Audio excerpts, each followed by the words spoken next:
Good morning students and friend. हम CA inter के लिए अपना टेक्स्ट पढ़ रहे हैं। आप सीएस कर रहे हो या सीएमए कर रहे हो, बीकॉम, नेट और एमबीए, उसमें इक्वली इंपॉर्टेंट है ये टॉपिक्स। तो बेसिक कॉन्सेप्ट चैप्टर हमने स्टार्ट किया था डायरेक्ट टेक्स्ट में। फर्स्ट चैप्टर में हमने कल ये समझ लिया था कि पर्सन की डेफिनेशन क्या होती है, पर्सन में कौन कौन इंक्लूड है। सेक्शन 2 क्लॉज 31 पर्सन की डेफिनेशन देने के पीछे लॉजिक है, अगर आप पर्सन की डेफिनेशन में फॉल करते हैं तभी आपको इंडिया में टैक्स देना है, अदरवाइज टैक्स नहीं देना है। और सभी लोगों को ले लिया था टैक्स वालों ने। तो हमने कल इनको समझ लिया था कि कौन कौन आता है रफली। अब हम रीड कर लेते हैं फटाफट, ठीक है। इंडिविजुअल पर्सन की डेफिनेशन में सबसे पहला पॉइंट आता है individual. Individual means natural person, जैसे मैं और आप। तो टेक्स्ट में नेचुरल पर्सन को इंडिविजुअल बोला जाता है, वेदर मेल, फीमेल और third gender. The term individual means only a natural person, that is human being. It include a minor और a person of unsound mind. Minor भी include होगा इसमें, 18 साल से कम का बच्चा माइनर। और अनसाउंड माइंड मतलब जिसका माइंड स्टेबल नहीं रहता है, तो वो भी इसमें इंक्लूड ही होगा person. But the assessment in such a case may be made on the guardian. आप पढ़ चुके, जो पर्सन अनसाउंड माइंड है या माइनर है, तो उसके यहाँ पे गार्जियन या उसके मैनेजर को टैक्स देना होगा माइनर और lunatic who is entitled to receive his income. आप ये नहीं बोल सकते कोई अनसाउंड माइंड है तो सिंपैथी दिखा के टैक्स डिपार्टमेंट टैक्स छोड़ देगा, नहीं, वैसा नहीं होगा। अगर कोई अनसाउंड माइंड का पर्सन है और उसे कोई इनकम होती है तो उसका जो भी गार्जियन है या कोई मैनेजर है वो उस पर टैक्स देगा। In the case of deceased person मतलब जिसकी डेथ हो जाती है, जैसे कोई पर्सन इनकम कमा रहा था, उसकी डेथ हो गई, तो ऑब्वियसली उसकी जो इनकम है, उसकी जो प्रॉपर्टी है, उस पर किसी न किसी को मिली होगी, लीगल रिप्रेजेंटेटिव मतलब उत्तराधिकारी को मिली होगी, तो वो टैक्स पे करेगा।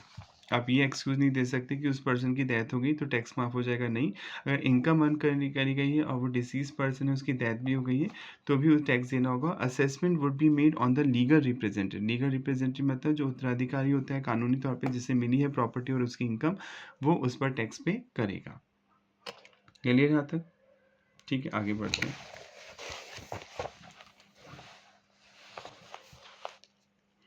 Under the income tax act 1961, HUF भी आपको बार पढ़ाया था। एचयूएफ का नॉर्मल मीनिंग होता है जब किसी हिंदू परिवार के दो या दो से ज़्यादा लोग मिलकर एक बिजनेस चलाते हैं, तो वो टैक्स डिपार्टमेंट से बिजनेस के नाम से अप्लाई नहीं करेंगे, हिंदू परिवार के नाम से पैन कार्ड के लिए अप्लाई करते हैं, तो ऐसे हिंदू परिवार को एचयूएफ बोला जाता है और इसे एक सेपरेट एंटिटी माना जाता है। एचयूएफ अलग होगा, मेंबर्स को अलग माना जाएगा और एचयूएफ को भी बिजनेस प्रॉफिट्स पर टैक्स देना होता है। एचयूएफ खोलने के पीछे मेन मोटिव होता है टैक्स का बेनिफिट लेना, क्योंकि एचयूएफ भी 4 लाख तक इंडिया में टैक्स नहीं देंगे।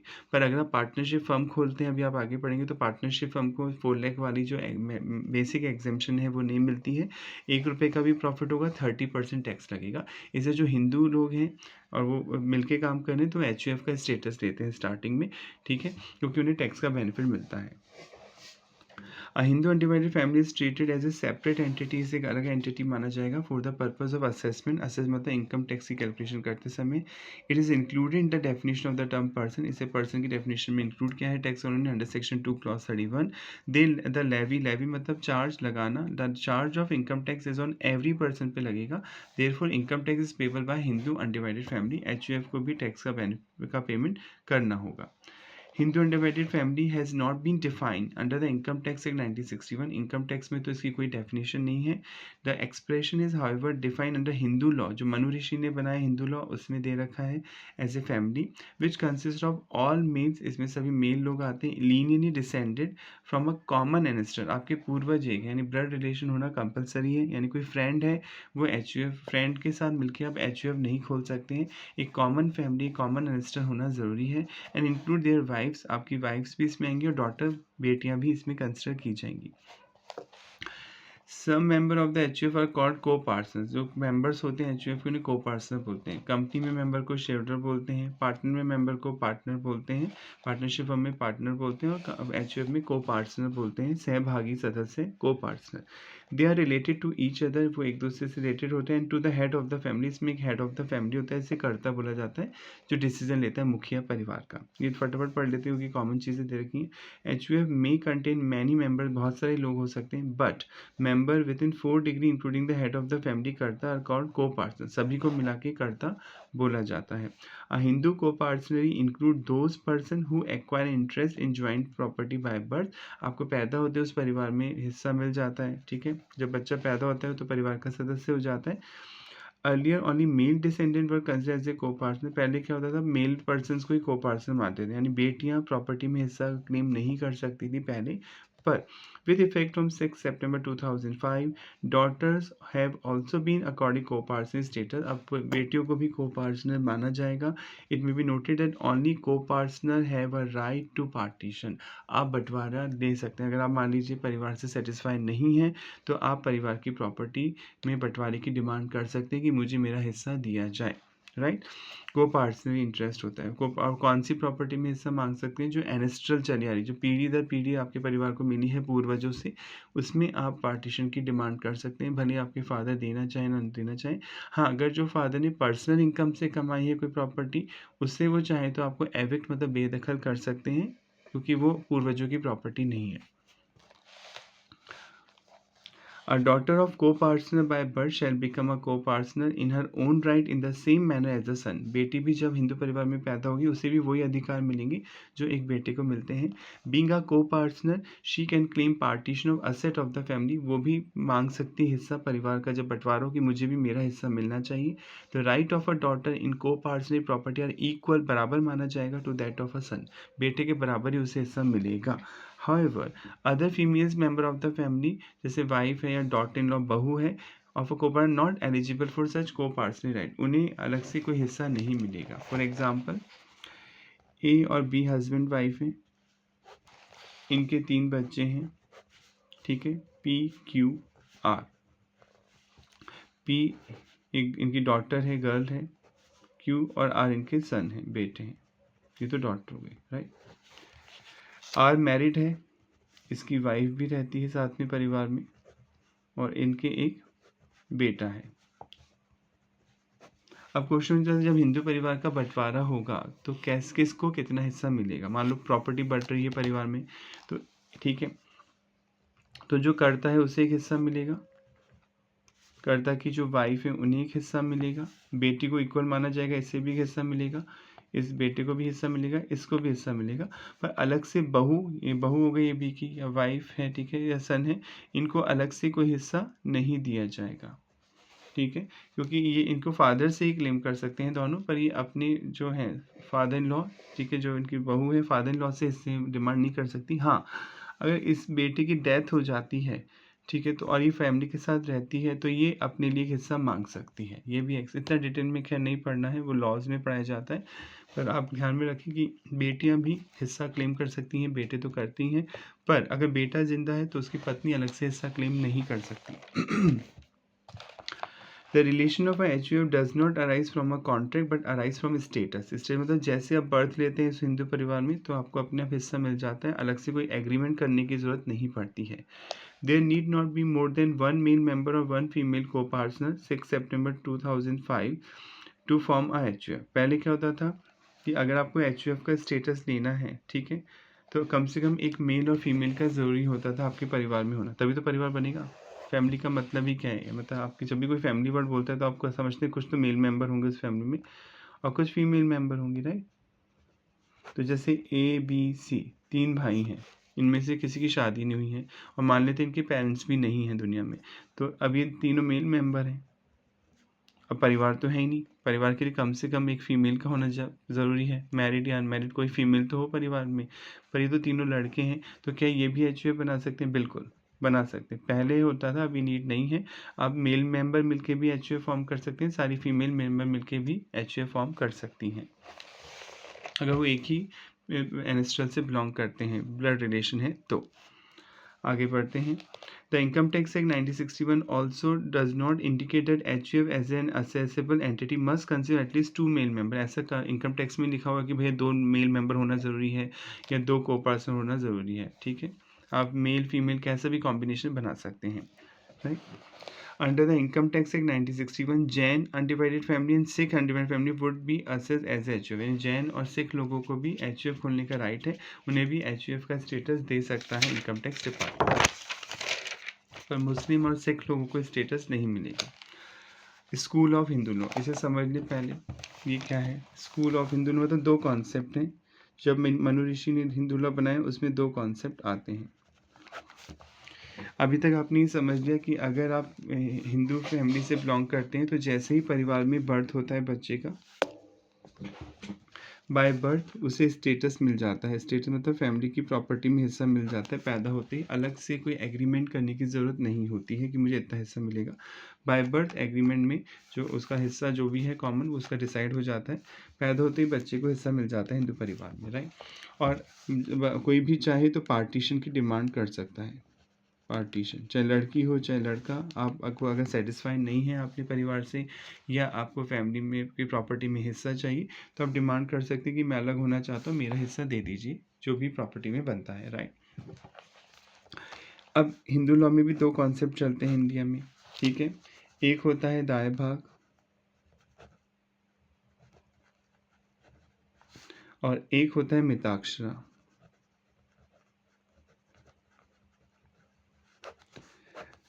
अब सर ये क्या है? दाय भाग लगता है केवल वेस्ट बंगाल और आसाम में, दो स्टेट्स में अप्लाई होता है। दाय भाग में लिखा गया है कि जब तक आपके फादर जिंदा हैं, जब तक फादर जिंदा है बेटा या बेटी पार्टीशन की डिमांड नहीं कर सकते। यानी जब तक आपके परिवार के मुखिया जिंदा हैं, जिन पे आप डिपेंड हैं, जिनकी वजह से आपको हिंदू परिवार की मेंबरशिप मिली है, आपका बर्थ हुआ है, तो जब तक मुखिया जिंदा है परिवार का तब तक कोई भी आदमी पार्टीशन की डिमांड नहीं कर सकता, वो लीगल नहीं मानी जाएगी, ठीक है। मरने के बाद ही आप प्रॉपर्टी में हिस्सा डिमांड कर सकते हैं। और बाकी इंडिया में चलता है मिताक्षरा। मिताक्षरा ये बोलता है कि ऐसा ज़रूरी नहीं है, आप फादर के जीवित रहते हुए भी अपने पार्टीशन की डिमांड कर सकते हैं, मुझे तो मेरा हिस्सा दिया जाए, मैं साथ में नहीं रहना चाहता, राइट। तो ये फ़र्क है इन दो कॉन्सेप्ट में। दाय भाग अप्लाई होगा केवल वेस्ट बंगाल एंड आसाम में, rest of India Mitakshara he apply होता है। दाय भाग में आपको पैदा होते हिस्सा नहीं मिलता है, जब तक फादर आपके जीवित हैं आप पार्टीशन की डिमांड नहीं कर सकते हैं। पैदा होते आपका वो एक्रूत हो जाता है, हिस्सा बन जाता है, पर आप डिमांड तभी कर सकते हैं जब मुखिया की डेथ हो जाए। जबकि मिताक्षरा में कभी भी आपको जब भी अकल आई या जब भी आपको लेना है पैसा, आप मिताक्षरा में पार्टीशन की डिमांड कर सकते हैं। ये क्वेश्चन आ चुका है एग्जाम में, तो इसे आप समझ ध्यान से पढ़ लें। स्कूल ऑफ हिंदू लॉ, दो शाखाएं हिंदू लॉ की, ठीक है, दो कॉन्सेप्ट हैं, एक है दाय भाग और एक मिताक्षरा। दाय भाग वेस्ट बंगाल और आसाम में अप्लाई होगा, बाकी rest of India Mitakshara school he apply होता है। अब इन दोनों में क्या बेसिक डिफरेंस है, ठीक है, वो दे रखा है। Dayabhaga school of Hindu law it prevalent मतलब अप्लाई होता है in West Bengal and Assam. Prevalent जो चलन में है वेस्ट बंगाल आसाम में ही इस कॉन्सेप्ट को अपनाया जाता है। मिताक्षर रेस्ट ऑफ इंडिया पूरे भारत में अप्लाई होगा other than West Bengal Assam. Next, nobody acquire the right, share right मतलब अधिकार, शेयर मतलब हिस्सा, in the property by birth as long as the head of the family is living. जब तक परिवार का हेड जिंदा है आप बंटवारे की मांग नहीं कर सकते, आपको हिस्सा नहीं दिया जाएगा। 10 therefore the children do not acquire any right, कोई अधिकार नहीं दिया जाएगा, शेयर कोई हिस्सा नहीं दिया जाएगा in the family property as long as his father is alive, जब तक फादर जिंदा है। And only on the death of the father, father की डेथ के बाद ही the children will acquire right और शेयर इन द प्रॉपर्टी, आपको हिस्सा दिया जाएगा। Hence the father and his brother would be coparcener of the HF, तो उन्हीं को पार्सन माना जाएगा, क्योंकि को पार्सन उसे मानते हैं जो हिस्से की डिमांड कर सकता है। तो कोई बच्चा है वो तो अभी हिस्सा मांग ही नहीं सकता, तो वो को पार्सन नहीं होगा। हाँ, पापा और उनके भाई तो हैं, भाइयों को भी तो पापा के बराबर ही चाचा जो होते हैं आपके राय ताऊ जी जो होते हैं उन्हें भी को पार्सन माना जाएगा, ठीक है। अब बात करते हैं मिताक्षरा।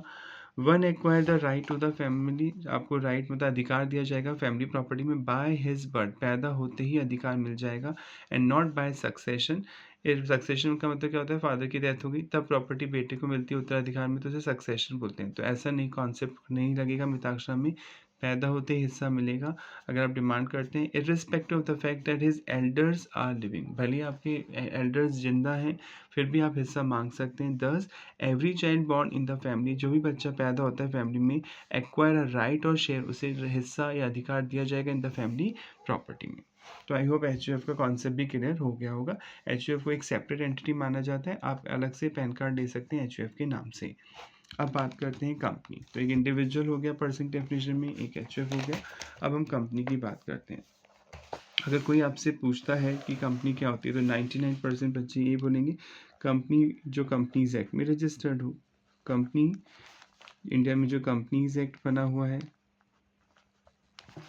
कंपनीज एक्ट 2013, उससे पहले चलता था कंपनीज एक्ट 1956 जो हमारे टाइम में हम पढ़ते थे, ठीक है, और उससे पहले भी कंपनीज एक्ट चलते थे, राइट। तो कोई भी एंटिटी जो कंपनीज एक्ट 2013 या उससे पहले कोई अर्लियर कंपनीज एक्ट है उसमें रजिस्टर्ड हो, तो ऐसी एंटिटी को बोलते हैं कंपनी, राइट। कंपनी गवर्नमेंट भी हो सकती है, पब्लिक भी हो सकती है, प्राइवेट भी हो सकती है। पर टैक्स वालों ने कंपनी की एक ब्रॉड डेफिनेशन दी है, ठीक है। इसमें इतना ही नहीं है, और भी चीज़ें हैं जो आपको समझनी है। कंपनी में और भी एंटिटीज़ को इंक्लूड किया है टैक्स वालों ने। देखिए,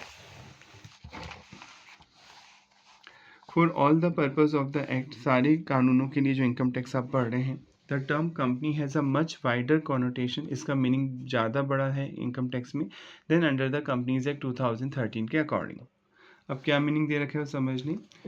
कंपनी मीन्स अंडर दैट मतलब कॉन्सेप्ट पढ़ रहे हैं आप इनकम टैक्स के according. The expression company means, company का क्या मतलब है, any Indian company as defined in section 2 clause 26। ऐसे मतलब कि इंडियन कंपनी, तो इंडियन कंपनी वही होती है जिसका रजिस्ट्रेशन इंडिया में हुआ हो या जिसका कंट्रोल और मैनेजमेंट इंडिया से होता हो। अभी इसे भी पढ़ेंगे आप डिटेल में। Anybody corporate incorporated by or under the laws of a country outside India, या ऐसा कोई भी ग्रुप, बॉडी कॉर्पोरेट का कोई भी ग्रुप पर्सनस का जो इंडिया के बाहर इनकॉर्पोरेट हुआ, इनका मतलब रजिस्टर्ड हो, यानी कि इसकी बात हो रही है फॉरेन कंपनी जैसे सोनी, एलजी। और एनी इंस्टीट्यूशन, कोई भी इंस्टीट्यूशन, आपका सी इंस्टीट्यूट भी हो सकता है, कोई एसोसिएशन और बॉडी विच इज़ असेसेबल, जिसकी इनकम कैलकुलेट की जा रही है, असेसेबल वॉज असेस या की गई थी as a company for any assessment year, किसी भी साल के लिए, under the Indian income tax act 1922 or any assessment year commencing on or before 1 April 1970 under the present act. अभी तो बहुत पहले की बात हुई, 1970 से पहले कोई भी ऐसा ग्रुप था जिसे कंपनी ही माना था टैक्स डिपार्टमेंट ने, और कंपनी की तरह उसकी इनकम कैलकुलेट हुई थी, तो वो भी कंपनी की डेफिनेशन में आएगा। सिंपल। एनी इंस्टीट्यूशन, कोई भी इंस्टीट्यूशन है, कोई एसोसिएशन, ग्रुप है, बॉडी है, बॉडी मतलब ग्रुप है, वेदर इनकॉर्पोरेटेड, चाहे वो रजिस्टर्ड हो और ना हो, इनकॉर्पोरेटेड चाहे रजिस्टर्ड है वो ग्रुप या अनरजिस्टर्ड है किसी कानून में, एंड वेदर इंडियन है या नॉन इंडियन है, which is declared by a general और स्पेशल ऑर्डर, जिसको ऑर्डर दिया है of CBDT, central board of direct tax ने, टू बी अ कंपनी, की भाई इसे कंपनी मानेंगे। कल को सीबीडीटी बोल दे कि सी इंस्टीट्यूट एक बॉडी कॉर्पोरेट आप पढ़ते हैं, body corporate set up by a special act by the parliament, right. तो कल वो सीबीडीटी बोल देगा कि इनकम टैक्स जो है आईसीआई है, द इंस्टीट्यूट चार्टर्ड अकाउंटेंट, हम उसे कंपनी की तरह ट्रीट करेंगे, तो मानना पड़ेगा, क्योंकि इनकम टैक्स एक्ट ने राइट दे रखा है सीबीडीटी को, वो किसी भी इंस्टीट्यूशन को या ग्रुप ऑफ पर्सन को कंपनी की तरह ही ट्रीट कर सकता है फॉर द सच असेसमेंट उन सालों के लिए as may be specified the CBDT order. Classes of company, अब कंपनी कितने तरह की होती हैं उनकी डिटेल दे रखी। एक होती है डोमेस्टिक कंपनी और एक होती है foreign company. Companies can be divided to category, domestic company and foreign company. अब सर ये डोमेस्टिक कंपनी, घरेलू कंपनी बोलते हैं हिंदी में। घरेलू कंपनी क्या होती है, section 2 clause 22A, it means an Indian company, एक इंडियन कंपनी की बात हो रही है, और एनी अदर कंपनी, कोई भी ऐसी company that has made the necessary arrangement, कि वो ऐसी व्यवस्था करती है to declare and pay dividend, कि वो डिविडेंड दे रही है including preferential within India from its income that is subject to income tax. यानी कोई भी ऐसी कंपनी जो इंडियन कंपनी है, इंडियन कंपनी कौन है, जो इंडिया में रजिस्टर्ड है, और कोई भी ऐसी कंपनी जो अपनी डिविडेंड की डिक्लेरेशन इंडिया में करती है, कि घोषणा इंडिया में करती है कि हम अपने शेयर्स पे इतना डिविडेंड देंगे, ठीक है, तो ऐसी कंपनी को भी डोमेस्टिक कंपनी बोलेंगे। वैसे ऐसा होता नहीं कि कोई फॉरेन कंपनी इंडिया में डिक्लेयर करे डिविडेंड, क्योंकि हर कंट्री में रूल होता है कि डिविडेंड जनरली रजिस्टर्ड प्लेस पे डिक्लेयर करेगी कंपनी। जैसे सोनी जापानीज कंपनी, तो जापान में डिविडेंड डिक्लेयर करेगी, पर हम अज्यूम कर लेते हैं कि सोनी इंडिया में मीटिंग ले रही है अपनी जापानीज कंपनी के लिए, और इंडिया में डिविडेंड डिक्लेयर हो जाता है कि हम इतना डिविडेंड देंगे, तो वो डोमेस्टिक कंपनी मानी जाएगी। क्लियर? आगे बढ़ते हैं अब इसमें हम। डिविडेंड का मतलब तो आप समझते ही, अगर आपसे पूछते हैं व्हाट डू बाय डिविडेंड, तो आप क्या बोलेंगे, profit of company distributed by company among the shareholder is known as a dividend. जो कंपनी का प्रॉफिट होता है टैक्स के बाद, वो अगर शेयर होल्डर में डिस्ट्रीब्यूट करती है कंपनी, तो उसे डिविडेंड बोलते हैं। जितनी कोशिश हो आप कॉन्सेप्ट बार बार रिवाइज करते हैं, अगर आपके बेस अच्छा हो जाता है तो आप जल्दी से लॉ को समझते हैं, अकाउंट्स प्रैक्टिकल समझ में आते हैं। डिविडेंड का मीनिंग तो आ गया, जब कोई कंपनी आफ्टर टैक्स प्रॉफिट अपने शेयर होल्डर में डिस्ट्रीब्यूट करती है, any company distribute after tax profit among the share holder, अपने शेयर होल्डर्स में, तो उससे आप डिविडेंड बोलते हैं, राइट। डिविडेंड तभी देना होगा जब डिक्लेयर हो जाए। डायरेक्टर कह रहे हैं कि हम सोच रहे हैं कि हम 10% डिविडेंड देंगे, तो अभी वो डिविडेंड नहीं माना जाएगा। डिविडेंड को तभी कंपनी को देना होगा। कंपनी के लिए डिविडेंड तभी डेट बनेगा, डेट मतलब लोन बनेगा, लायबिलिटी बनेगा, जब डायरेक्टर उसे डिक्लेयर कर देंगे कि हाँ हम देंगे डिविडेंड। और एक बार डिक्लेयर कर दिया तो विद इन 30 डेज इंडिया में आपको डिविडेंड देना होता है कंपनीज़ को। डिविडेंड भी दो तरीके का होता है, एक होता है फाइनल डिविडेंड, या आप उसे डिविडेंड भी बोल सकते हैं नॉर्मली, और एक होता है इंटरिम डिविडेंड। Interim dividend. अब सर ये इंटरिम डिविडेंड क्या होता है? फाइनल डिविडेंड होता है, हर साल कंपनी को एक मीटिंग बनानी होती है एज पर कंपनीज एक्ट, जिसमें डायरेक्टर शेयर होल्डर के सामने प्रेजेंट करते हैं फाइनेंशियल स्टेटमेंट। जो अकाउंटिंग की 5th स्टेप होती है, आप समझते हैं अकाउंटिंग क्या होती है, 5 स्टेप्स का टोटल। फर्स्ट, ठीक है, रिकॉर्डिंग द ट्रांजेक्शन, ठीक है, as per their nature, if they can be measure in terms of money. दूसरा होता है क्लासिफिकेशन, जिसमें आप लेजर बनाते हैं, पहली जर्नल, दूसरा हो गया लेजर बनाएंगे, क्लासिफिकेशन। तीसरा होता है समराइजिंग करना, यानी preparation of financial statement. Fourth होता है एनालिसिस करना, इंटरप्रिटेशन करता है मैनेजमेंट की, प्रॉफिट बढ़ा तो क्यों बढ़ा, लॉस हुआ तो क्यों। और फिफ्थ पॉइंट होता है presentation, communicate the result, right. तो जो एजीएम होती है, हर साल एक कंपनी को एजीएम बुलानी होती है, एनुअल जनरल मीटिंग, जिसमें फाइनेंशियल स्टेटमेंट प्रेजेंट किए जाते हैं, balance sheet, P an account दिखाया जाता है, कितना प्रॉफिट और लॉस हुआ, एनालिसिस होता है, उस पर कॉमेंट या बहस होती है। तो एनुअल जनरल मीटिंग में जो डिविडेंड डिक्लेयर होता है उसे तो हम फाइनल डिविडेंड बोलते हैं, सिंपल। जो एजीएम में जो डिविडेंड डिक्लेयर होगा वो तो आपका फाइनल डिविडेंड हो गया। अब एक एजीएम हो चुकी है लास्ट ईयर, एक होगी, पर कंपनी उससे पहले ही डिविडेंड डिक्लेयर कर देती है, ठीक है, तो उसे बोलते हैं इंटरिम डिविडेंड। तो इंटरिम डिविडेंड का मतलब क्या, बिटवीन 2 एजीएम, ऐसा डिविडेंड जो 2 एजीएम के बीच में दिया जा रहा है, यानी एक एजीएम तो हो चुकी है, एक एजीएम होगी इस साल की, पर उससे पहले ही कंपनी ने डिविडेंड डिक्लेयर कर दिया, तो ऐसे डिविडेंड को इंटरिम डिविडेंड बोलते हैं। कंपनी कई बार ऐसा करती है, उन्हें लग रहा है कि बहुत सारा प्रॉफिट है तो एजीएम तक नहीं रुक सकते देने के लिए, एजीएम तक नहीं रुका जा सकता है देने के लिए, तो पहले ही वो डिविडेंड की डिक्लेरेशन कर देती है, तो ऐसे डिविडेंड को इंटरिम डिविडेंड बोलते हैं। अब आगे बढ़ते हैं। तो हमें डोमेस्टिक कंपनी का मीनिंग समझ में आ गया कि एक इंडियन कंपनी तो हमेशा ही डोमेस्टिक होगी, और एक ऐसी कोई भी कंपनी जो अपनी डिविडेंड की डिक्लेरेशन इंडिया में करती है उसे भी हम डोमेस्टिक कंपनी बोलेंगे।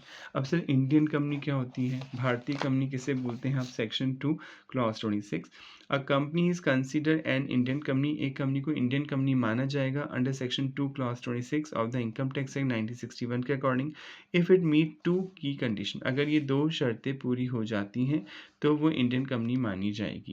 पहली तो बहुत ईजी है, फॉर्मेशन, यानी जो उसका जनरेशन हुआ है, उत्पत्ति हुई है, और जो रजिस्ट्रेशन हुआ है, प्रमाण पत्र मिला है, वो इंडिया में मिला होता है। Company should have been form and registered under companies act 1956 और या कंपनीज एक्ट 2013। सर ये मिसप्रिंट है कि नहीं, एक्चुअली कंपनीज एक्ट 2013 बना, पर इनकम टैक्स में चेंजेस नहीं हुए। इनकम टैक्स में तो अभी भी 1956 ही लिखा गया है। अगर आप इनकम टैक्स में अमेंड करेंगे तभी तो नाम बदला जाएगा। तो यहाँ पे देखिए स्टार 2 लिख के नीचे नोट डाल रखा है सी इंस्टीट्यूट ने कि अब कंपनीज एक्ट 2013 हो गया है। Office location, the company registered or principal office should be in India, और उसका जो रजिस्टर्ड ऑफिस है वो इंडिया में होना चाहिए, और होगा ऑब्वियसली इंडियन कंपनी है तो रजिस्टर्ड ऑफिस तो इंडिया में होगा। जैसे टाटा है तो रजिस्टर्ड ऑफिस मुंबई में है, right. Additionally, the term Indian company also include the following provided their register or principal office in India. इन लोगों को भी इंडियन कंपनी में कंसिडर किया जाएगा। Next, corporation established by or under the central state or provincial act और financial corporation, state transport corporation. अब sir corporation क्या होता है बताएंगे आप, बिल्कुल देखिए, एक वर्ड होता है कंपनी और एक वर्ड होता है कॉर्पोरेशन। कंपनी तो सर हमें समझ में आ गया, जो कंपनीज एक्ट 2013 या उससे पहले कोई कंपनीज एक्ट चल रहा था 1956 या उससे भी पहले कोई कंपनीज एक्ट था इंडिया में, तो वो ग्रुप अगर उस एक्ट में रजिस्टर्ड है तो उसको बोलते हैं कंपनी। कंपनी क्या होती है, जो कंपनीज एक्ट में रजिस्टर्ड है। अब सर कॉर्पोरेशन क्या होता है, कॉर्पोरेशन भी कंपनी की तरह ही होता है, ठीक है, पर इसमें फ़र्क है कि आप जैसे LIC corporation, life insurance corporation of India सुना होगा, राइट। तो कॉर्पोरेशन में वही सारे कैरेक्टरिस्टिक्स होते हैं जो एक कंपनी में होते हैं, ये शेयर इशू कर सकता है, वही सेम सब कुछ होता है। तो फिर कॉर्पोरेशन क्यों बोलते हैं, पर कॉर्पोरेशन पे कंपनीज एक्ट अप्लाई नहीं होता है, इसके लिए एक अलग से कानून लाया जाता है। अगर स्टेट गवर्नमेंट बना रही है तो स्टेट गवर्नमेंट कोई कानून लेके आएगी इसके लिए, स्टेट एक्ट, और अगर सेंट्रल गवर्नमेंट बना रही है तो सेंट्रल एक्ट लेके आएगी, राइट। जैसे LIC सेंट्रल गवर्नमेंट ने बनाए हैं। तो यानी कॉरपोरेशन क्या हो गया कि कॉरपोरेशन भी एक सेपरेट एंटिटी होती है, रजिस्टर्ड होता है, पर इसके लिए अलग से कानून बनाया जाता है और ये उसी कानून से गवर्न होता है। तो इस पे कंपनीज एक्ट अप्लाई नहीं होता है। ऑल्दो वो सारी कैरेक्टरिस्टिक्स होती हैं जो एक कंपनी में होती हैं, ये भी शेयर इशू कर सकता है, राइट। जैसे LIC के शेयर इशू होते हैं मार्केट में, पर इसको में कंपनीज एक्ट अप्लाई नहीं होगा, इन पे इनका खुद का ही एक्ट अप्लाई होगा। इन्हें एक स्पेशल एक्ट के थ्रू इस्टेब्लिश किया जाता है, स्पेशल मोटिव के लिए इस्टेब्लिश किया जाता है, तो इनको क्या बोलते हैं, कॉर्पोरेशन बोलते हैं। ऑल दो बेसिक फीचर, बेसिक कंडीशन दोनों में सेम होती है, मेंबर्स अलग होंगे, कंपनी अलग, कॉर्पोरेशन को अलग माना जाएगा, लाइक दैट। तो ये होते हैं कॉर्पोरेशन। यानी कोई अगर आपसे पूछ ले what is the difference between company and corporation, तो आप बोलेंगे कंपनी जो कंपनीज एक्ट में रजिस्टर्ड हो, और कॉर्पोरेशन जो जिसके लिए अलग से स्पेशल एक्ट ला के जिसे फॉर्म किया गया हो, तो और वो उसी एक्ट से गवर्न होगा, उसी कानून से गवर्न होगा, तो उसे कॉर्पोरेशन बोला जाता है।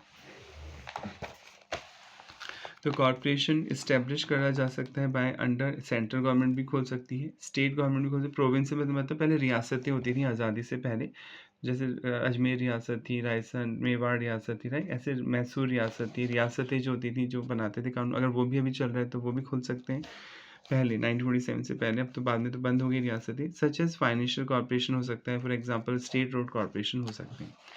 कोई इंस्टीट्यूशन हो सकता है जैसे सी इंस्टीट्यूट और एसोसिएशन और body corporate declare by board to be a company under section 2 clause 17 sub clause 4। ऐसी कोई भी एसोसिएशन से कंपनी डिक्लेयर कर दे। बोर्ड का मतलब पूरे इनकम टैक्स में, अब जो आप पढ़ें कहीं पे बोर्ड लिखा जाए तो उसका मतलब होता है CBDT। कोई इनकम टैक्स को CBDT रेगुलेट करता है तो उसकी फुल फॉर्म हो गई central board of direct taxes. तो बोर्ड का मतलब अगर CBDT, अभी आप पीछे पढ़ा था हमने कि अगर बोर्ड चाहे तो किसी भी इंस्टीट्यूशन ग्रुप को कंपनी की तरह ट्रीट कर सकता है असेसमेंट पर्पज़ के लिए। इसका क्या मतलब हुआ, इसका मतलब ये होगी कंपनी की इनकम टैक्स रेट अप्लाई हो जाएंगी उस ग्रुप ऑफ एसोसिएशन पे। कंपनी फॉर्म हुई है, खुली है, रजिस्टर्ड हुई है, प्रमाण पत्र मिला है, under any law in force, कोई भी कानून के अकॉर्डिंग जो चल रहा है, in any part of India, किसी भी पार्ट में, excluding Jammu and Kashmir specific unit territory. इनके लिए अलग से कुछ कानून बनाए जाते हैं यूनिट टेरेटरी जम्मू कश्मीर के लिए। तो उनके अलावा कोई भी कंपनी फॉर्म की गई है, रजिस्टर्ड की गई है किसी भी पार्ट में इंडिया में, तो वो भी कंपनी मानी जाएगी। कंपनी फॉर्म एंड रजिस्टर्ड हुई है under any law in the Kashmir, Jammu and Kashmir में कोई कानून चल रहा है, कंपनी कैसे बनेगी वहाँ पे उसके अकॉर्डिंग, तो वहाँ पे जो कानून है उसके अकॉर्डिंग खुली है तो वो भी कंपनी है। कंपनी फॉर्म एंड रजिस्टर्ड हुई है अंडर एनी लॉ, किसी भी कानून के अकॉर्डिंग जो इन फोर्स जो कि चल रहा है in union territories like Dadra Nagar Haveli, Daman and Diu, Pondicherry and state of, तो वो भी कंपनी माना जाएगा। ये सिंपल सा कॉन्सेप्ट है कि कंपनी वो है एक इंडियन कंपनी जो रजिस्टर्ड हो इंडिया में और जिसका head office and principal place of business India में हो, और इन लोगों को भी कंपनी माना जा सकता है। फॉरेन कंपनी नाम से पता चल रहा है, foreign company means a company which is not a domestic company. जब मैं पढ़ता था तो मुझे ये डेफिनेशन बहुत ही पसंद आती थी, बहुत ईजी है, इनमें कुछ दिमाग नहीं लगाना। मतलब फॉरेन कंपनी क्या है, जो इंडियन कंपनी नहीं है या डोमेस्टिक कंपनी नहीं है, राइट। ये तो आप पढ़ चुके हैं। डोमेस्टिक कंपनी क्या होती है, हर इंडियन कंपनी एक डोमेस्टिक कंपनी, और ऐसी कोई भी कंपनी जो इंडिया में डिविडेंड की डिक्लेरेशन करती है उसे भी डोमेस्टिक कंपनी माना जाएगा। और फॉरेन कंपनी वो होती है जो कि एक डोमेस्टिक कंपनी नहीं होती है। अब आगे बढ़ते हैं। A company is further classified into two category, primary category based on which public interest। एक होती है पब्लिक इंटरेस्ट कंपनी, जैसे बोलते हैं वाइडली हेल्ड कंपनी, और एक होती है क्लोजली हेल्ड कंपनी।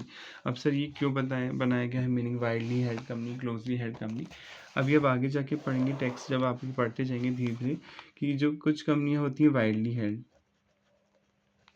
हेल्ड या पब्लिक हेल्ड कंपनी जिनमें पब्लिक का इंटरेस्ट होता है, और एक होती है क्लोजली हेल्ड कंपनी यानी प्राइवेट कंपनी, क्लोजली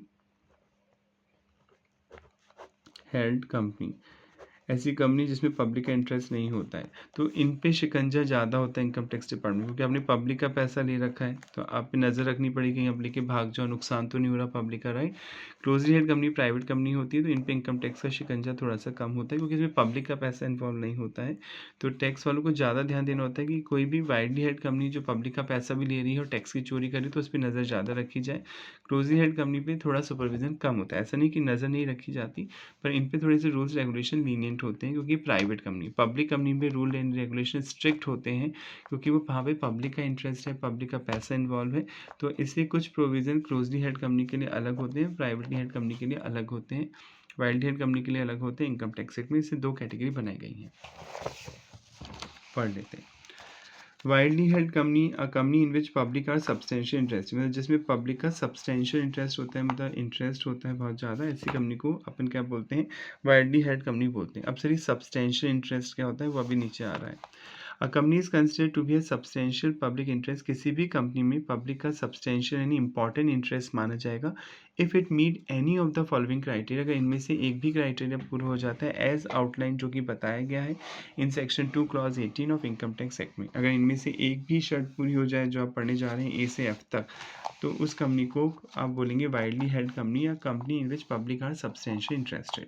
पहला पॉइंट है गवर्नमेंट और आरबीआई ऑनरशिप पार्टिसिपेशन, इसे मैं ऐसे सब शॉर्ट में बता देता हूँ। अगर किसी भी कंपनी में गवर्नमेंट का या आरबीआई का या दोनों का मिलाकर, गवर्नमेंट में तो दोनों गवर्नमेंट हो सकती हैं, सेंट्रल स्टेट गवर्नमेंट मिलाकर 40% से ज़्यादा हिस्सा होता है किसी भी कंपनी में, तो ऐसी कंपनी को हम बोलते हैं widely held company. Government company नहीं पढ़ रहे हैं आप, गवर्नमेंट कंपनी क्या होती है, जब किसी कंपनी में 51% या उससे ज़्यादा शेयर गवर्नमेंट के पास में होते हैं तो वो गवर्नमेंट कंपनी होती है। हम बात कर रहे हैं किसकी, company in which public are substantial interested, widely held company. तो इसके अकॉर्डिंग, टैक्स के अकॉर्डिंग, ऐसी कोई भी कंपनी जिसमें गवर्नमेंट का या आरबीआई या दोनों का मिला के 40% से ज़्यादा शेयर है, और वो भी कौन से शेयर हैं, इक्विटी शेयर, तो वो कंपनी वाइडली हेल्ड कंपनी मानी जाएगी।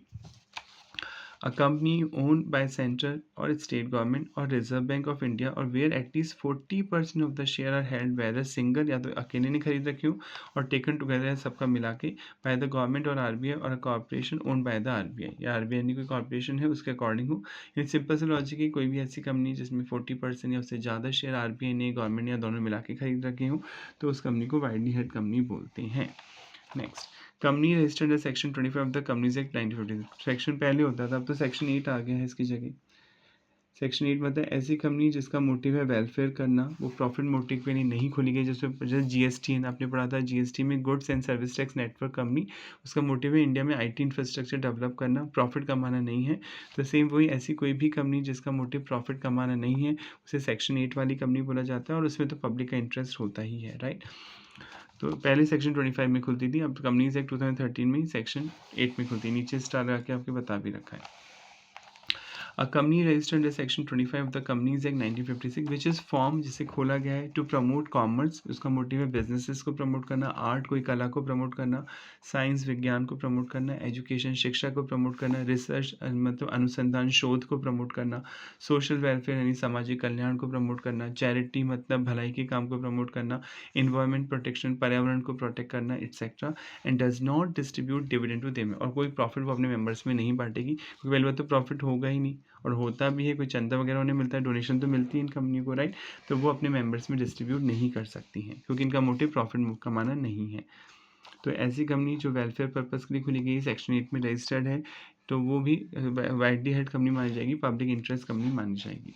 C, companies which no share capital declare by CBDT, वही सेम चीज़ पढ़ाया था, बोर्ड के पास पावर है, वो किसी भी ग्रुप को और इंस्टीट्यूशन को कंपनी की तरह ट्रीट कर सकता है। अगर सीबीडीटी ऑर्डर निकालते कि कल को हम सी इंस्टीट्यूट को कंपनी मानेंगे तो ऑब्वियसली माना जाएगा, राइट। तो वहाँ पे शेयर कैपिटल तो नहीं है पर उन्हें कंपनी ही ट्रीट किया जाएगा। A company which does not have share capital and declare by CBDT to be a company, पर सीबीडीटी कह रहा है कि नहीं, इसे कंपनी की तरह ट्रीट किया जाएगा, in which the public are substantial interested, क्योंकि उसमें पब्लिक का इंटरेस्ट है, फिर स्पेसिफाइड असेसमेंट है, उतने सालों तक माना जाएगा जब सीबीडीटी यानी central board of directors order में लिखेगा। तो एक तो हमने समझ लिया कि आरबीआई, ये डेफिनेशन आनी चाहिए क्योंकि आगे काम आती है, क्योंकि कुछ टैक्स बेनिफिट इनको मिलते हैं, कुछ प्राइवेट कंपनी को मिलते हैं, तो इससे दो कैटेगरी बनाई गई हैं। तो वाइडली हेल्ड कंपनी या सब्सटेंशियली पब्लिक इंटरेस्ट कंपनी, पहला पॉइंट था कि अगर गवर्नमेंट या आरबीआई दोनों ने मिला के 40% से ज़्यादा इक्विटी शेयर खरीद रखे हो किसी कंपनी के, तो वो गवर्नमेंट वाइडली हेल्ड कंपनियाँ सब्सटेंशियली पब्लिक इंटरेस्ट कंपनी बोली जाएगी। ऐसी कोई भी कंपनी जो सेक्शन 8 में रजिस्टर्ड है, जिसका काम है वेलफेयर करना, नॉन प्रॉफिट मेकिंग कंपनी है, तो भी वो पब्लिकली हेल्ड कंपनी है।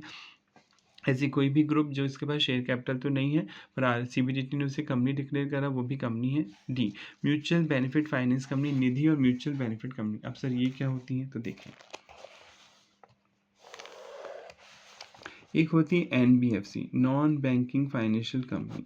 जैसे आपने देखा होगा आसपास कई लोग क्या करते हैं, जो थोड़े से रिच होते हैं, कि वो पैसा लैंड करते हैं, मनी उधार देने का काम करते हैं। जनरली ये उन लोगों को उधार देते हैं, रिक्शे वाला, ठीक है, गाड़ी वाला, जिनके पास आईटीआर नहीं होती, जिनका वैलिड प्रूफ नहीं होता कि कितनी इनकम है उनकी, क्योंकि बैंक जब भी लोन देता है, बैंक जब भी लोन देता है तो बहुत सारी डिटेल चेक करता है, आपकी आईटीआर देखता है, इनकम टैक्स रिटर्न, आपका बैकग्राउंड बहुत ज़्यादा डिटेल में चेक होता है, कभी डिफ़ॉल्ट तो नहीं किया, एटसेट्रा एटसेट्रा। तो बैंक से लोन लेना इतना ईजी नहीं होता है, पर एनबीएफसी जो होती है, नॉन बैंकिंग फाइनेंशियल कंपनी, उनसे लोन लेना थोड़ा सा ईजी होता है। तो जैसे जो आदमी लैंड करता है, पैसा उधार देता है मार्केट में और ब्याज वसूल करता है राइट लोगों से, जिन्हें साहूकार का काम बोलते हैं आप। तो क्वेश्चन उठता है सर क्या लीगल है? इलीगल? ऑब्वियसली इलीगल काम है। अगर आप बिना परमिशन लिए पैसा उधार देने का काम करते हैं तो ये इलीगल है, ठीक है, क्योंकि आरबीआई से आपने परमिशन नहीं ली है। अब मान लो मेरे को तो सर इस बिज़नेस को लीगल बनाना है, मेरे पास तो मान लेते हैं 10 करोड़ है, बहुत अमीर हूँ मैं, और मुझे भी पैसा देने का काम शुरू करना है। तो इसके लिए एक तरीका है, आप एनबीएफसी खोल सकते हैं। आप कंपनीज एक्ट की रिक्वायरमेंट के अकॉर्डिंग एक कंपनी खोल सकते हैं, जो कंपनीज एक्ट में रजिस्टर्ड होगी, नॉन बैंकिंग फाइनेंशियल कंपनी का स्टेटस दिया जाएगा, आरबीआई से लाइसेंस लिया जाएगा, परमिशन ली जाएगी, तो आप पैसा उधार दे सकते हैं। तब आप अपने इस बिज़नेस को लीगलाइज़ करवा सकते हैं। क्लियर हो गया यहाँ तक? तो एनबीएफसी खोल सकते हैं आप, कंपनीज एक्ट में रजिस्टर कराएंगे और आरबीआई से परमिशन लेंगे राइट। तो एनबीएफसी क्या करती है? लोगों को पैसा उधार देती है। पैसा कहाँ से अरेंज करती है? एनबीएफसी अपने मेंबर से, जो उसके मेंबर बनते हैं वो इसे पैसा देते हैं और फिर उस पैसे को आगे उधार देती है। एनबीएफसी डिपॉजिट एक्सेप्ट नहीं कर सकती, पब्लिक से डिपॉजिट एक्सेप्ट नहीं कर सकते। जैसे बैंक तो क्या करते हैं, डिपॉजिट भी एक्सेप्ट करते हैं, आप अकाउंट खोल सकते हैं बैंक में, सेविंग और फिक्स डिपॉजिट। पर एनबीएफसी ऐसा नहीं कर सकती, डिपॉजिट एक्सेप्ट नहीं करेंगी, केवल उधार देने के लिए खोली जाती हैं। हर बैंक जनरली पहले एनबीएफसी होता है, जब उसका बिजनेस बहुत बड़ा हो जाता है जनरली, तो वो आरबीआई से परमिशन लेके और बैंकिंग रेगुलेशन एक्ट 1949 के अकॉर्डिंग अपने आप को बैंक में कन्वर्ट करा सकता है राइट। अब आगे बढ़ते हैं। एक होती है निधि कंपनीज। निधि कंपनीज, अब सर निधि कंपनीज क्या होती हैं? जैसे ए बी सी और डी, ठीक है, ये 4 फ्रेंड हैं। अब कई बार डी को पैसे की ज़रूरत पड़ती है, कई बार ए को, आपस में नहीं पैसे की ज़रूरत पड़ती रहती है। तो ये क्या करते हैं, चारों मिलके एक कंपनी बनाते हैं, निधि कंपनी। आप इसे रजिस्टर कराएंगे कंपनीज एक्ट में, ठीक है। अब ये चारों मिलके उस कंपनी को पैसा देते हैं हर महीने 1 लाख रुपए। तो चारों ने मिलके हर महीने दिया 4 लाख, साल का हो गया 48 लाख। अब जब भी इनमें से किसी को ज़रूरत होती है, इस कंपनी से पैसा इन्हें दिया जाता है एज ए लोन, और उस पर इंटरेस्ट चार्ज होता है। हो सकता है, नहीं भी हो सकता है, एज पर द एग्रीमेंट, ठीक है। तो ये होती है निधि कंपनी, जो म्यूचुअल बेनिफिट के लिए बनाई जाती है। ये लोग किसी से पैसा उधार नहीं ले रहे हैं, पहली बात तो किसी को पैसा उधार नहीं दे रही, आपस में अपने लिए भी इन्होंने म्यूचुअल बेनिफिट के लिए कंपनी खोली है, जिसका मोटिव है आपस में ही मेंबर्स को पैसे प्रोवाइड करना। तो ऐसी कंपनी को निधि कंपनीज बोला जाता है। तो आई होप एनबीएफसी और निधि कंपनी में आप कंफ्यूज नहीं होंगे। एनबीएफसी उधार देती है डिफरेंट डिफरेंट लोगों को, जबकि निधि कंपनीज अपने मेंबर्स के बेनिफिट के लिए खोली जाती है। मेंबर्स ही इसे पैसे देंगे और उसी को ये उस पर्सन को उन्हीं मेंबर्स को देगी जिन्हें लोन की रिक्वायरमेंट है, और इंटरेस्ट ये चार्ज कर सकती है, और बाद में जो इंटरेस्ट होगा उसके बेस पे डिविडेंड डिस्ट्रीब्यूट कर सकती है अपनी मेंबर में। यानी सिंपल म्यूचुअल बेनिफिट के लिए जो कंपनी बनाई जाती है। तो किटी पार्टी होती है कॉलोनी में, लेडीज़ें पैसे मिलाती हैं, फिर जिसकी लॉटरी खुलती है उसे मिल जाता है। तो वो भी एक तरह से निधि कंपनी की कॉन्सेप्ट का एग्जाम्पल है। अब पढ़ते हैं।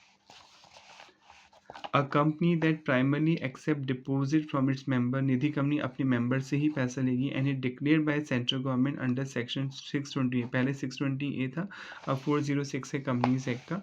ऑफ द कंपनी एक्ट में टू बी निधि और म्यूचुअल बेनिफिट सोसाइटी बोलते हैं इसको। तो ये भी पब्लिक इंटरेस्ट कंपनी है, क्योंकि इसमें इन्वॉल्व है बेनिफिट्स आपके राइट। तो म्यूचुअल बेनिफिट जो फाइनेंस कंपनी होती हैं, जो अपने मेंबर्स के बेनिफिट के लिए बनाई जाती हैं, ये भी वाइडली हेल्ड कंपनी मानी जाएंगी। Cooperative society ownership, cooperative society समझते हैं अमूल, जिसका काम होता है अपने मेंबर्स को एक्सप्लॉयटेशन से बचाना, तो इन्हें बोलते हैं कोऑपरेटिव सोसाइटी। तो ये एग्रीकल्चर में और एनिमल प्रोडक्ट्स में जनरली कोऑपरेटिव सोसाइटी खोली जाती है। कोऑपरेटिव सोसाइटी के पीछे एक होती है सोसाइटी और एक होती है कोऑपरेटिव सोसाइटी। तो फर्क समझ लें, कोऑपरेटिव, ताकि आपके कॉन्सेप्ट क्लियर होते जाएं। कोऑपरेटिव सोसाइटी, सहकारी समिति वर्सेस सोसाइटी, सर क्या फ़र्क है? कोऑपरेटिव सोसाइटी, जो कोऑपरेटिव सोसाइटी एक्ट बना हुआ है इंडिया में, आप सेंट्रल लेवल पे भी खोल सकते हैं, स्टेट लेवल पे भी एक्ट है, तो आप उसमें रजिस्टर कराएंगे तो आपकी सोसाइटी को कोऑपरेटिव सोसाइटी बोलेंगे। पर ये खोली क्यों जाती है? जैसे ए, बी और सी, ठीक है, ये मिल्क सेलर है, इनका काम है, इनकी डेयरी है, ये दूध निकालते हैं गाय भैंस का और बेचते हैं। ए ऐसी जगह रहता है जहाँ मिल्क की सप्लाई बहुत कम है, और डिमांड ज़्यादा है, तो ये अपना 100 रुपीज़ पर लीटर बेच रहा है मिल्क, ठीक है, पर लीटर। बी मॉडरेट जगह, न्यूट्रल जगह रहता है जहाँ डिमांड और सप्लाई ठीक ठीक है, तो ये 80 रुपीज़ पर लीटर बेच रहा है। और सी ऐसी जगह रहता है जहाँ डिमांड बहुत कम है, सप्लाई ज़्यादा है, तो ये अपना दूध बेच रहा है, मान लेते हैं 50 रुपीज़ पर लीटर। मेहनत तीनों बराबर कर रहे हैं, पर एक पर्सन को सेम चीज़ के लिए ज़्यादा पैसा मिल रहा है, एक को एक थोड़ा कम और उसको बहुत कम। तो एक का क्या हो रहा है, एक्सप्लॉयटेशन हो रहा है, ये शोषण है, राइट, कि मेहनत तो बहुत कर रहा है वो भी बेचारा, पर उसको पैसा नहीं मिल रहा अपनी चीज़ का, ठीक है। तो एक पर्सन आता है मिस्टर डी, ये इन सबको सजेशन देता है कि ऐसा करो, तुम तीनों मुझे मिल्क दो, मैं एक कोऑपरेटिव सोसाइटी फॉर्म करता हूँ, रजिस्टर कराता हूँ अब, ठीक है। और मैं क्या करूँगा, तुम तीनों जब मुझे मिल्क दोगे तो मैं उसको प्रोसेस करूँगा, फिर एक ब्रांड इनाम दूंगा, जैसे अमूल हो गया, सरस हो गया, ठीक है, मदर डेयरी, और फिर हम उसे आगे बेचेंगे, और जो प्रॉफिट होगा फिर उन तीनों में डिस्ट्रीब्यूट हो जाएगा, राइट। तो ऐसी सोसाइटी को बोलते हैं कोऑपरेटिव सोसाइटी। तो कोऑपरेटिव सोसाइटी का मेन मोटिव होता है अपने मेंबर्स को एक्सप्लॉयटेशन से बचाना। प्रॉफिट मोटिव होता है, फ्री में तो नहीं बेच रहे, प्रॉफिट तो लेता ही है, प्रॉफिट होगा, और जो प्रॉफिट होगा वो मेंबर्स में ही डिस्ट्रीब्यूट कर दिया जाएगा बाद में। हाँ, अगर मिल्क की क्वालिटी में डिफरेंस है, जैसे ए का मिल्क अच्छी क्वालिटी, इसमें क्वालिटी होती है मिल्क में A2 A1, राइट, तो पैसे थोड़े ज़्यादा मिलेंगे एक को, पर अगर क्वालिटी सबकी सेम है तो सबको सेम पेमेंट किया जाएगा। तो मेन पर्पस होता है कोऑपरेटिव सोसाइटी का अपने मेंबर को एक्सप्लॉयटेशन से बचाना और सबको इक्वल बेनिफिट अपॉर्चुनिटी प्रोवाइड करना, और जो प्रॉफिट होगा वो आपस में डिस्ट्रीब्यूट हो जाएगा। तो ऐसी सोसाइटीज़ को आप कोऑपरेटिव सोसाइटीज़ बोलते हैं। जनरली एनिमल मिल्क प्रोडक्ट और एग्रीकल्चर प्रोडक्ट्स के लिए खोली जाती है। एक होती है केवल सोसाइटी, ये भी रजिस्टर्ड होती है सोसाइटी एक्ट में। जैसे आप किसी फ्लैट सिस्टम में रहते हैं, जहाँ बहुत सारे फ्लैट्स होते हैं, ठीक है, मान लेते हैं 500 फ्लैट हैं, आप ऐसी सोसाइटी में रहते हैं जहाँ 500 फ्लैट हैं। अब फ्लैट सोसाइटी है, तो अब फ्लैट में क्या होता है, कुछ कॉमन चीज़ें होती हैं, जैसे कॉमन गार्डन होगा, कॉमन कॉरिडोर होगा, कॉमन स्टेयर होंगी। तो अपने घर की झाड़ू वगैरह तो हम लगा देंगे, सफाई कर देंगे, पर कॉमन रास्तों की सफाई आप करेंगे नहीं। कॉमन रास्तों में बिजली वगैरह भी लगानी पड़ेगी, पार्क होगा, स्विमिंग पूल होगा, तो इसे मेंटेन करने के लिए पैसे चाहिए। तो आप सब 500 लोग मिलके क्या करते हैं, आप अपने में से किसी बंदे को रिप्रेजेंट करेंगे, ट्रेजरर सोसाइटी का। आप सोसाइटी एक्ट में रजिस्टर कराएंगे, अपनी सोसाइटी का नाम कुछ भी दे सकते हैं। जैसे आप तारक मेहता का उल्टा चश्मा देखते हैं तो गोकुल धाम सोसाइटी होती है, उसमें एक ट्रेजर होगा। अब हर महीने ये क्या करेगा, सोसाइटी के बिहाफ पे सब मेंबर से पैसे कलेक्ट करेगा, जिसे आप मेंटेनेंस चार्जेस बोलते हैं। और इस मेंटेनेंस चार्जेस से कॉमन एरिया के खर्चे को अरेंज किया जाएगा, जैसे सिक्योरिटी गार्ड हो गए, कॉमन जो भी खर्चे हैं उन सब का पेमेंट किया जाएगा। तो ये होती है सोसाइटी। सोसाइटी का भी मेन मोटिव क्या है, एक्सप्लॉयटेशन से बचाना नहीं है। सोसाइटी का मेन मोटिव है अपने मेंबर्स को फैसिलिटीज़ प्रोवाइड करना, ठीक है, एक कॉमन फैसिलिटीज़ जो होती है उन सब में मेंटेन करना। तो ये होती हैं सोसाइटी, और ये भी रजिस्टर्ड होती हैं। सोसाइटी को अलग माना जाएगा, मेंबर्स को अलग माना जाएगा। क्लियर? आगे बढ़ते हैं। A company whose equity share carrying at least 50% voting power are unconditionally allocated or acquired by one or more cooperative society। अगर किसी कंपनी के शेयर 50% से ज़्यादा अलॉट होते हैं कोऑपरेटिव सोसाइटी को held through out the previous year. Simple है, यानी कोई भी कोऑपरेटिव सोसाइटी जिसके पास 50% से ज़्यादा शेयर हैं किसी कंपनी के, वोटिंग पावर मतलब इक्विटी शेयर्स अलॉट हुए हैं, तो वो कोऑपरेटिव सोसाइटी भी वाइडली हेल्ड कंपनी ट्रीट की जाएगी। पब्लिक लिमिटेड कंपनी तो समझते हैं, जो पब्लिक कंपनीज एक्ट के अकॉर्डिंग फॉर्म होती है, जो लिमिटेड ब्रांड लगाती है अपने नाम के साथ, Tata, Reliance etcetera. A company which is not a private company, वो पब्लिक कंपनी मानी जाएगी। अब पब्लिक कंपनी के लिए कुछ कंडीशन फुलफिल करना ज़रूरी है, ठीक है। Its equity share were listed in recognized stock exchange in the India as on the last day of the relevant previous year। या तो आपके इक्विटी शेयर लिस्टेड हो स्टॉक एक्सचेंज समझते हैं, मुंबई स्टॉक एक्सचेंज, ठीक है। स्टॉक एक्सचेंज क्या होता है, एक प्लेटफॉर्म होता है, एक मार्केट होता है जहाँ पे आप अपने शेयर को बेच और खरीद सकते हैं, तो उस मार्केट को हम स्टॉक एक्सचेंज